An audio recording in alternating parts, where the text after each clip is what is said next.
Oh, lihatlah tanda zaman, ini dunia mau binasalah. Kepada siapakah saudara akan berharap? Kepada siapakah saudara percaya untuk saudara selamat? Haleluya, puji Tuhan. Bagaimana kabar saudara hari ini? Kami berdoa saudara selalu dalam keadaan yang sehat dan tetap diberkati oleh Tuhan. Puji Tuhan, terima kasih saudara terus mengikuti pelayanan di channel kami. Dukungan saudara untuk perkembangan channel ini kami ucapkan banyak-banyak terima kasih. Jangan lupa untuk terus membagikan tayangan-tayangan kami kepada sekalian banyak orang supaya mereka juga diberkati oleh Tuhan. Saudaraku, dengan demikian kita telah turut bersama-sama mengambil bagian dalam pelayanan pemberitaan Injil sesuai dengan amanat agung. Pergilah, beritakanlah Injil ke segala makhluk. Siapa yang percaya, bertobat, dibaptis, dan diselamatkan. Luar biasa. Dan saya percaya saudara akan bersama-sama dengan kami untuk melaksanakan perintah amanat agung ini. Puji Tuhan, kali ini kesaksian yang indah yang akan saya bagikan kepada saudara. Saudara, kesaksian ini tentu adalah sebuah kesaksian yang luar biasa. Bagaimana dia bisa mengenal Tuhan. Tentu seseorang ketika dia mau mengenal Tuhan Yesus tentu tidak serta-merta langsung berkata, iya aku percaya kepada Yesus. Ada beberapa pengujian, ada beberapa langkah yang harus dia lewati untuk untuk meyakinkan dirinya bahwa benarlah Yesus Kristus itu adalah Tuhan dan Juru Selamat. Dan itu tentu membutuhkan waktu, membutuhkan sebuah pemahaman dan pemikiran yang sangat luar biasa. Saudara-saudara, tetapi Tuhan terus bekerja untuk memenangkan mereka ini. Ya, saya mau berkata kepada saudara siapapun Anda yang sedang menyaksikan program di acara kami ini, jangan lupa untuk kamu percaya kepada Yesus Kristus. Jangan lupa juga atau jangan berlambat-lambat waktu untuk engkau menahan-nahan diri untuk tidak mau menyerahkan hidupmu kepada Tuhan. Ingat, kalau kamu terlambat ketika waktunya sudah tiba, maka tidak ada lagi pertobatan. Tidak ada lagi kesempatan untuk bertobat. Selama masih ada waktu, selama masih ada kesempatan, pergunakanlah waktu dan kesempatan ini untuk engkau mau datang kepada Yesus, untuk engkau percaya kepada Yesus. Ingat saudara-saudara, tidak ada juru selamat di dunia ini selain daripada Yesus. Tidak ada orang yang mampu menyelamatkan hidupmu selain daripada Yesus. Hanya Dia satu-satunya jalan keselamatan, jalan kehidupan, dan jalan kebenaran itu. Tidak ada, saudara ya. Puji Tuhan. Mari saya akan segera untuk bersama-sama menyaksikan tayangan ini. Namun sebelumnya saudara-saudara, dari hati yang paling dalam kami mengetuk pintu hati Bapak Ibu Saudara-saudari untuk kiranya dapat bersama-sama dengan kami berinvestasi dalam kerajaan sorga, yaitu dengan memberikan bantuan pembangunan gedung gereja dan pusat pelatihan penginjilan yang ada di kota kami. Setiap bantuan Bapak Ibu Saudara-saudari kami ucapkan banyak terima kasih. Sebelum Bapak Ibu melihat tayangan kami ingin membagikan yang satu ini. Puji Tuhan, Shalom. Dengan mengucap syukur dalam nama Bapa, Putra dan Roh Kudus, persiapan pembangunan gedung gereja di lahan yang dihibahkan pemerintah kepada kami telah atau sementara dikerjakan. Dukungan doa, harapan kami datang dari Bapak Ibu Saudara-saudari, para dermawan dan dermawati sekalian. Setiap uluran tangan Bapak Ibu Saudara-saudari yang telah dikirimkan kepada kami telah memberikannya untuk persiapan pembangunan di tahap awal ini. Atas setiap partisipasi keterbebanannya, kami bersama seluruh jemaat mengucapkan banyak terima kasih. Karena mereka tahu bahwa aku orang yang tidak percaya pada Yesus Kristus. Aku bukan orang yang percaya pada Yesus Kristus. Aku seorang muslim yang taat, sholat 5 waktu, tepat waktu, berpuasa di bulan Ramadan, Saya orangnya rajin puasa Senin Kemis dan saya rajin berwirid. Sehingga banyak orang yang tidak percaya, kok bisa Nelinda kok murtad? Ya mau murtad atau apapun, saya mau bilang bahwa hidup kita manusia ada di tangan Tuhan. Tuhan yang mengatur hidup kita, bukan manusia. Jadi tidak usah Anda murtad-murtadin saya, kafir-kafirin saya soal mati saya, hidup mati saya, masuk neraka atau masuk surga. Itu adalah kuasa Tuhan. Dan saya percaya saya diselamatkan karena saya percaya pada Yesus Kristus. Jadi saya melihat mereka berdua menumpangkan tangan di atas kepala Bu Ayu. Mereka berdoa dan saya hanya melihat aja gitu. Oh begini cara orang Kristen berdoa. Tapi tiba-tiba ada suara yang bisikin di hati saya. Orang berdoa kok kamu menteleng. Saya ada rasa malu terus saya merem aja. Tapi bukan berarti saya ikut mereka berdoa, no. Tidak. Ketika saya merem itu saya merasakan ada juga orang menumpangkan tangan di kepala saya. Saya pikir Ibu Dokter Lisa atau Dokter Irawan ngapain? Kan aku nggak minta didoain. Kenapa mereka doain aku? Aku pikir gitu. Ngapain sih orang Kristen nih? Aku pikir gitu. Terus aku coba micingkan mata saya untuk melihat kakinya. Kan bisa terlihat kakinya Dokter Lisa atau Dokter Irawan. Saya micingkan mata saya dan saya melihat jubah putih yang bersilau. Masih berpikir saya begini. Jin siapa sih yang siang bolong begini, kok masih ada jin kayak begini gitu. Siapa sih? Penasaran saya dan saya mengangkat wajah saya untuk melihat dan benar-benar saya buka mata saya. Saya mau lihat wajahnya dengan jelas. Jadi saya tidak micingkan mata lagi, saya langsung melihat gitu. Dan saat saya melihat dia, di saat itulah saya lemas, badannya seperti tidak bertulang dan saya terjatuh dari sofa. Saya tersungkur jatuh. Yang saya lihat ada wajahnya seperti yang saya kenal waktu saya kecil dulu. Wajah itu tidak asing buat saya.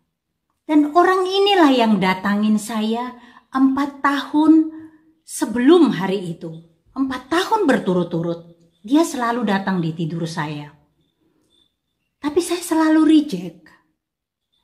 Karena saya pikir itu kan hanya mimpi, itu kan bunga tidur. Dan saya tidak mempercayai itu. Jadi saya reject dari pikiran saya. Dan saya tidak menganggap sesuatu hal akan terjadi. Dan hari itu, hari ketika Bu Ayu didoakan, di saat itu, saya didatangi.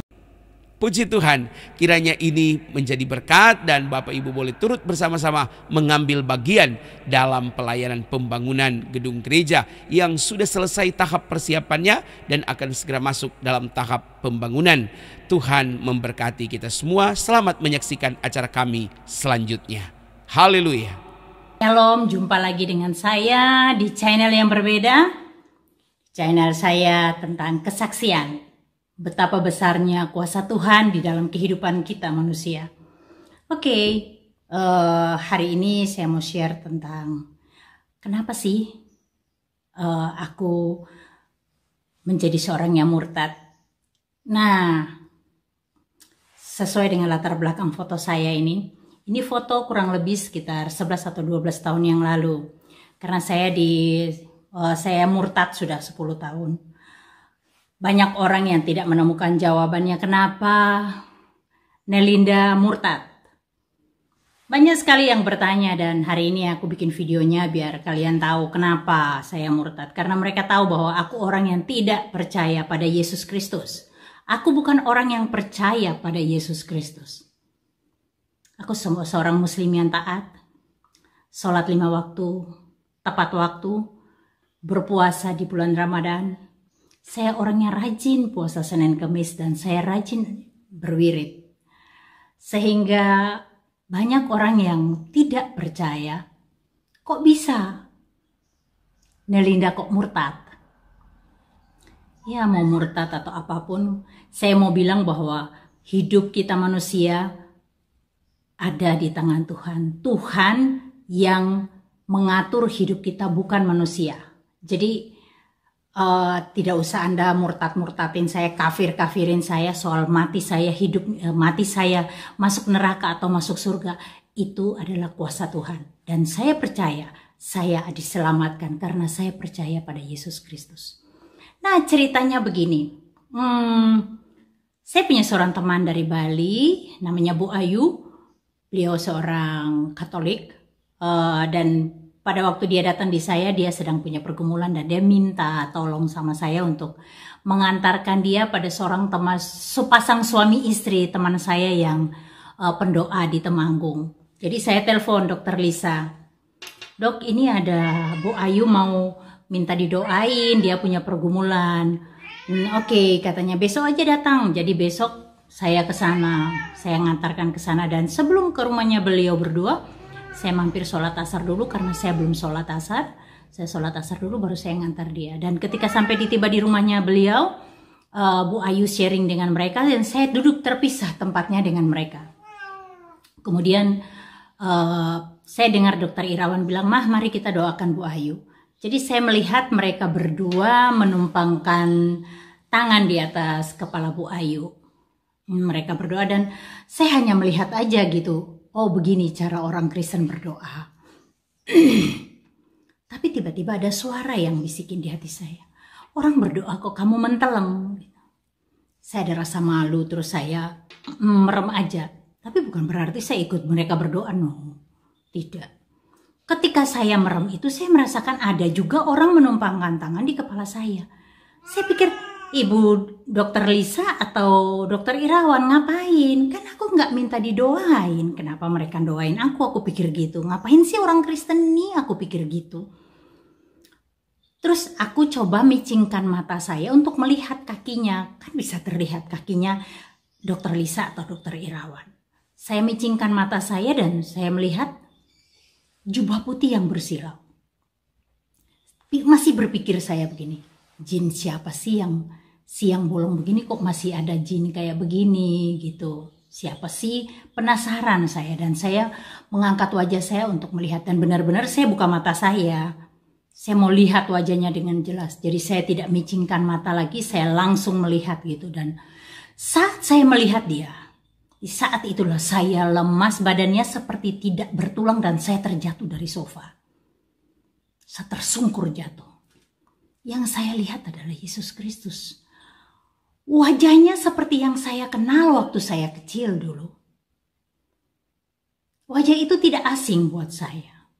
Dan orang inilah yang datangin saya 4 tahun sebelum hari itu. 4 tahun berturut-turut. Dia selalu datang di tidur saya. Tapi saya selalu reject. Karena saya pikir itu kan hanya mimpi, itu kan bunga tidur. Dan saya tidak mempercayai itu. Jadi saya reject dari pikiran saya. Dan saya tidak menganggap sesuatu hal akan terjadi. Dan hari itu, hari ketika Bu Ayu didoakan, di saat itu, saya didatangi Yesus. Saya lihat dengan mata kepala saya sendiri, saya melihat Yesus. Dan saya tidak berdaya, saya tidak bisa mengendalikan tubuh saya. Saya terjatuh karena saya rasanya seperti tidak bertulang, hanya seonggok daging. Saya benar-benar tidak bertulang. Di situ saya menyadari bahwa saya hanya sebagai manusia biasa yang tidak punya kuasa apapun. Saat itu saya menangis dan saya bilang, oke, saya kembali menjadi anakmu. Dan saat itu saya bilang, jadikan aku alatmu. Saya tidak tahu kenapa saya mesti ngomong begitu. Sekarang baru saya tahu. Ternyata itu Roh Kudus yang mengajarkan aku. Dan tadi yang menegur saya melihat mereka doa itu juga Roh Kudus. Wow, sekarang saya semakin mencintai dia. Pergumulan saya sebelum saya dijamah luar biasa. Saat saya memutuskan, jadi saya bercerai tahun 2010, bercerai secara resmi. Jadi di saat kita dalam proses beberapa bulan itu, saat itulah saya dijamah Tuhan.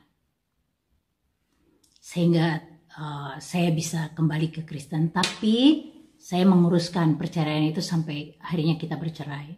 Ya, kalau ditanya kenapa sih bercerai? Karena ada pergumulan yang tidak bisa kita selesaikan dan tidak ada titik temu pada saat itu, sehingga kami memutuskan untuk berpisah.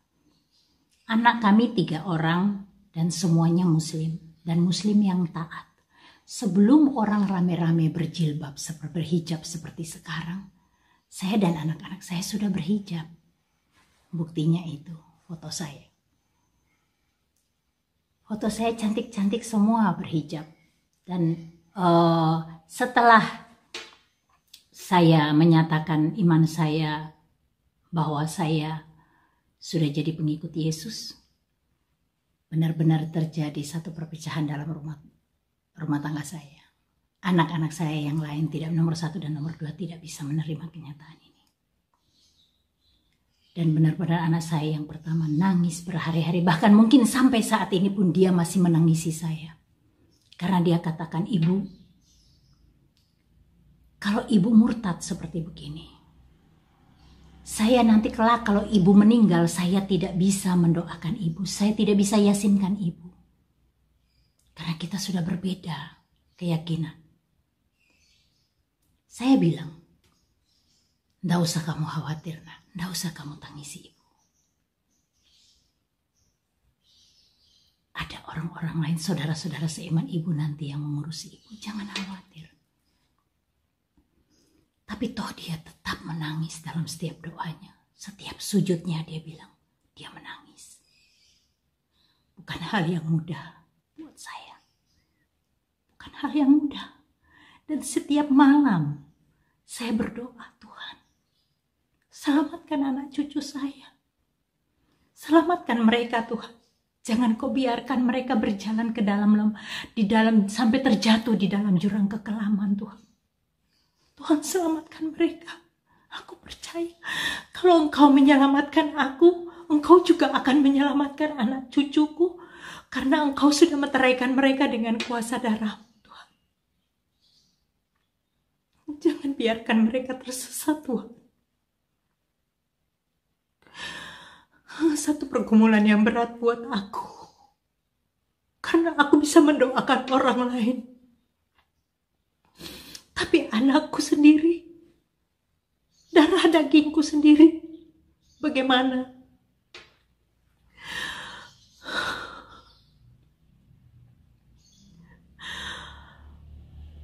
Dulu aku berpegang teguh dengan keimananku, dan aku selalu reject kalau ada teman yang menginjili aku atau keluargaku.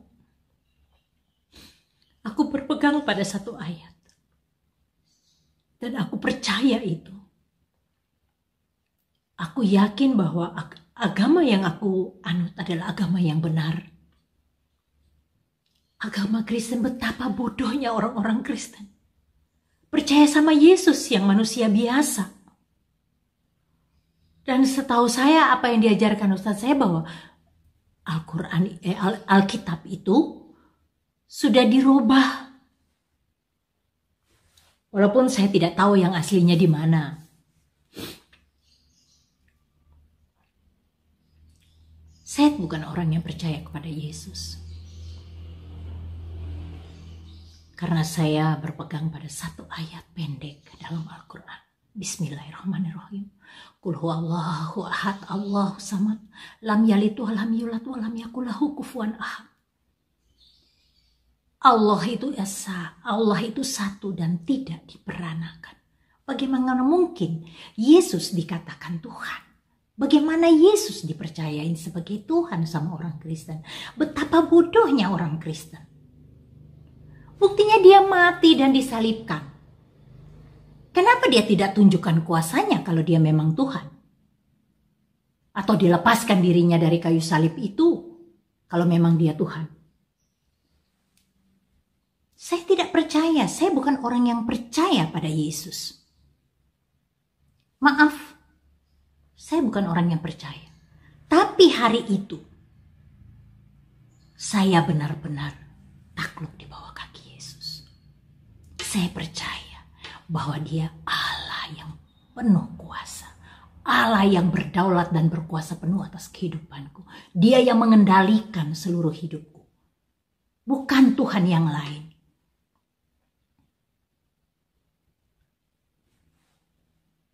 Banyak hal saya alami. Saya banyak mengalami Tuhan. Saya mengalami Yesus luar biasa. Dan saya tahu di dalam nama Dia ada kuasa yang besar. Di dalam nama Dia ada mujizat. Saya alami. Saya bisa katakan begitu.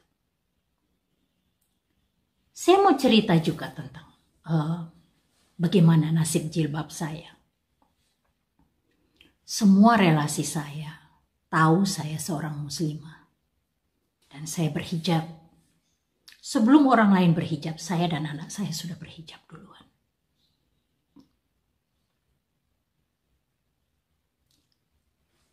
Waktu saya memutuskan untuk mengikuti Yesus, saya masuk ke gereja.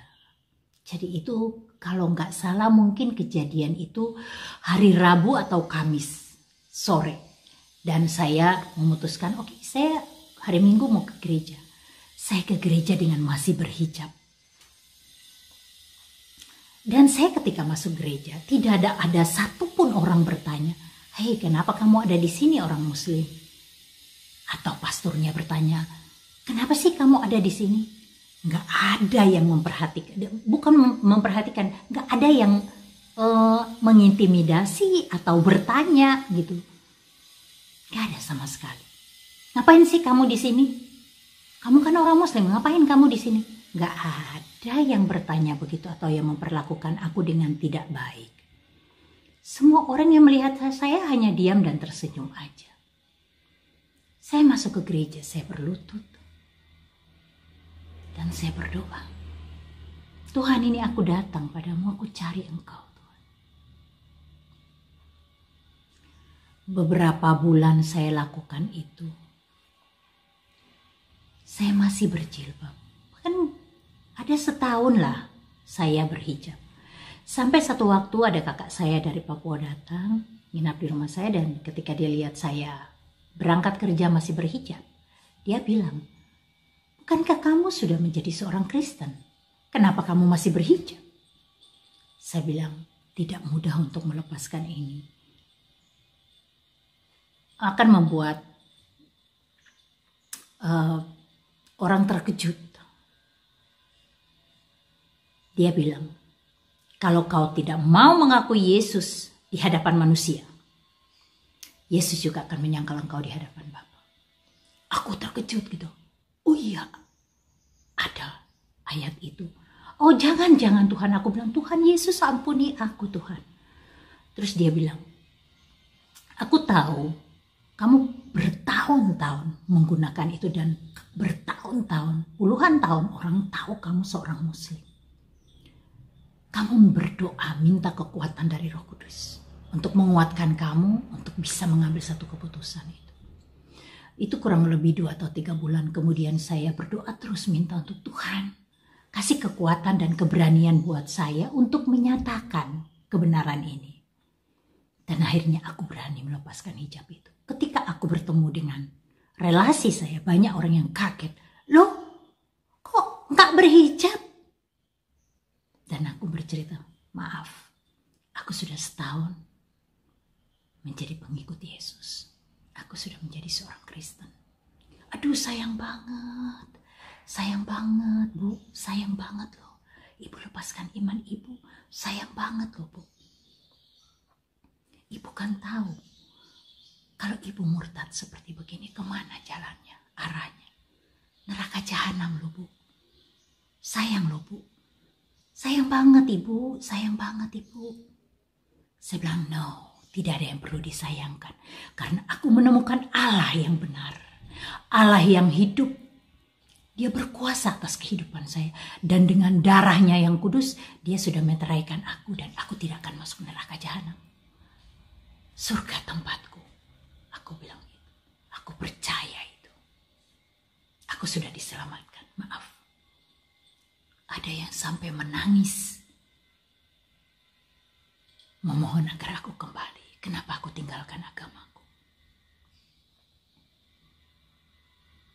Aku bilang maaf, aku pun ikut menangis maaf. Aku tahu kamu sayang aku. Tapi maaf kalau kamu minta aku untuk kembali lagi, maaf. Aku mengalami Tuhan. Dia nyata dalam kehidupan saya. Dia benar-benar saya lihat dengan mata kepala saya sendiri. Saya alami dia.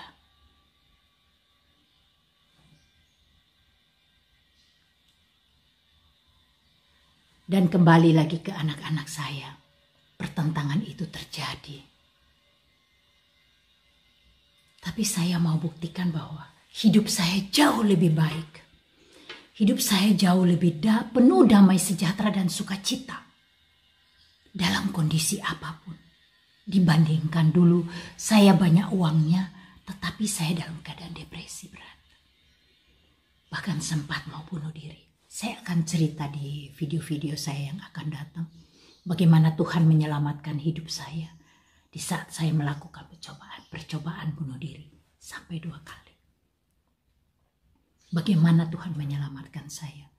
Bagaimana ketika saya ekonominya sedang terjatuh. Bahkan saya di minus. Saya tidak punya uang lagi untuk memberi makan buat anak-anak saya. Tidak bisa membayar pembantu. Saat itu Tuhan turun tangan mengatasi itu. Nanti saya berikan kesaksian saya lagi bagaimana Tuhan menolong saya. Di saat saya sakit, yang sudah harus operasi bahkan sakit yang berat. Tuhan menolong saya. Saya banyak mengalami Tuhan dibandingkan mungkin orang yang terlahir dari Kristen dan sampai tua dengan Kristennya, tapi dia tidak mengalami Tuhan. Saya banyak sekali mengalami Tuhan. Bahkan di saat corona seperti begini, saya tidak stres. Karena pekerjaan saya tidak berjalan sebagaimana yang saya inginkan. Tapi Tuhan luar biasa. Sukacita damai sejahteranya terus ada di dalam sini. Saya bisa terus ada sukacita. Itu kenapa? Roh Kudus ada di dalam aku. Saya bukan orang Muslim yang KTP. Dan itu semua orang yang mengenal aku tahu siapa aku. Tolong setelah video ini saya rilis, jangan Anda murtadkan aku, kafirkan aku, menghujat aku. Karena hak untuk memilih agamaku adalah pribadi aku, bukan kamu. Agamamu, agamaku. Tidak perlu menghujat. Dan tidak perlu kalian membesar-besarkan apabila ada orang Kristen menjadi mu'alaf. Karena tanpa Anda tahu, tidak perlu kami besar-besarkan lebih banyak lagi orang Islam yang masuk agama Kristen. Kenapa? Karena mereka mengalami Tuhan. Mereka merasakan jamahan Tuhan. Bagaimana Tuhan menjamah hidup mereka. Bagaimana Tuhan Yesus menolong mereka.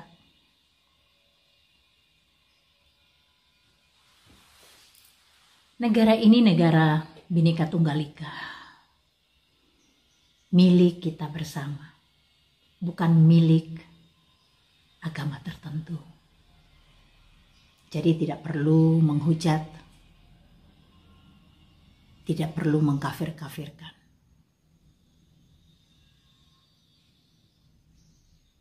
Kiranya damai sejahtera dan sukacita dari Tuhan Yesus juga ada di dalam kamu. Setelah mendengar video saya ini. Karena dalam Yesus itu ada damai sejahtera dan sukacitanya. Dan dia berfirman. Di dalam Yohanes 14 ayat 6. Dia berfirman, akulah jalan kebenaran dan hidup. Tidak ada seorang pun datang kepada Bapa tanpa melalui aku. Bagaimana mungkin kita datang kepada Allah tanpa melalui titiannya ini, titiannya ini adalah Yesus Kristus. Dialah yang menjadi penghubung antara kita dengan Allah. Kenapa? Karena kita manusia sudah jatuh di dalam dosa. Sudah ada jurang pemisah antara kita dan Tuhan, dengan Allah Bapa. Walaupun kau teriak-teriak di sini, ya Allah, ya Allah, ya Allah. Ya Allah, tolong aku. Tapi ada jurang pemisah antara kita. Allah kudus dan kita orang berdosa. Tidak mungkin bersatu. Harus ada jembatannya. Dan jembatannya ini adalah Yesus Kristus. Yang menyambungkan kita. Tanpa dia kita tidak akan nyambung ke Allah.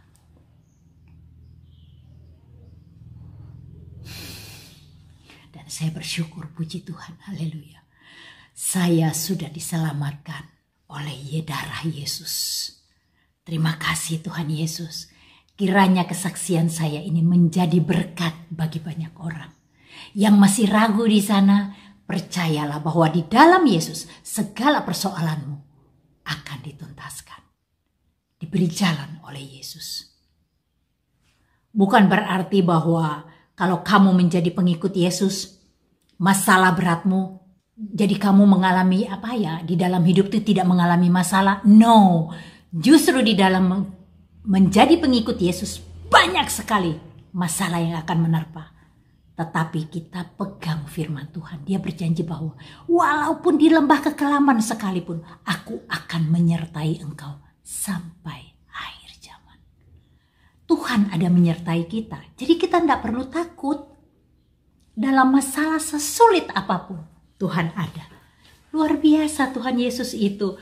Aku banyak sekali mengalami Tuhan Yesus. Aku banyak sekali mengalami dan banyak sekali berkat yang Tuhan berikan buat aku. Aku percaya kamu yang masih ragu mendengar video saya ini, kamu lebih percaya bahwa dan mengambil keputusan mengikuti Yesus, jalan kebenaran itu. Jangan ragu. Jangan takut diintimidasi. Tuhan ada menyertai kamu. Apabila kamu menangis di kakinya, minta ampun sama Tuhan dan percaya, aku terima engkau sebagai Tuhan dan Juru Selamatku. Bertakhta dan berkuasalah dalam hidupku. Jadilah pemegang tunggal hidupku. Dia yang berkuasa. Jangan takut dalam masalah sesulit apapun. Pasti dia kasih solusinya. Karena dia Allah yang luar biasa. Allah yang dahsyat, Allah yang tidak pernah meninggalkan perbuatan tangannya. Aku percaya Tuhan punya cara untuk menyelamatkan anak cucuku. Mungkin bukan sekarang, mungkin bukan besok, mungkin bukan tahun ini, mungkin bukan tahun depan. Tapi dia punya cara untuk menyelamatkan anak cucuku. Aku tidak pernah, bahkan mungkin aku sudah tidak ada di dunia ini. Tapi aku percaya. Dia sudah meteraikan aku dengan darahnya.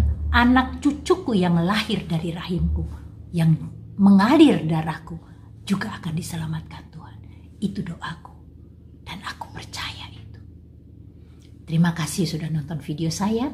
Kiranya ini menjadi berkat bagi banyak orang. Terima kasih, Tuhan Yesus memberkati. Tuhan memberkati kita semua. Diberkatilah saudara-saudara yang sudah menyaksikan tayangan kami. Jangan lupa untuk terus membagikannya kepada sekalian banyak orang. Sampai berjumpa lagi dalam program acara kami selanjutnya. Tuhan Yesus memberkati. Haleluya. Shalom.